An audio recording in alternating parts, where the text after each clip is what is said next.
su geru. Bet žiūrėkit, man va čia va kažkas tai bręsta. Kirmelė tavo. Kirmelė. Sau nedaug įsipylė, kad, žinai, nereikėtų paskutinis lašas susilašinti. Gudras Jis tipsas, a? sakytų, jis pastatė jų. Nu gerai, gerai, Dabar anekdotas apie medžiotojų.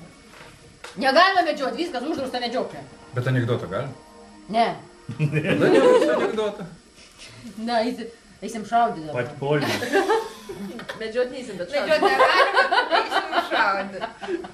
Nu ką, saka, žinai, vyksta teismas vyksta, saka, žinai, kaltinamasis teisėjas, žinai, saka, nu pasakykit, kaip viskas buvo, papasakokit dabar teismui, žinai, tas atsistoja, nu įsivaizduojat, saka, teisėjas, gerbiamas teisėjas, aš esu medžiotojas, nu saka, įsivaizduojat, einu, saka, aš per mišką su šautuvu, einu ir nei vieno žvėries nėra, nėra nei vieno žvėries, jūs įsivaizduojat, nu saka, galiu įsivaizduoti, einu, saka, aš jau iš tų nervų, saka, atsisėdu ant kelmelio, saka, atsidarau butelę, ir toliau einu su šautuvu, nu nėra nei vieno žvėries.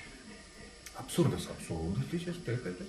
Einu, sako, aš atsisėdu ant kitą kelmelį, antrą butelį, sako, trečią butelį taip pat ir pačioj pamiškėjau, baigė išėti, girdžiu gegutę, kukojomis statė.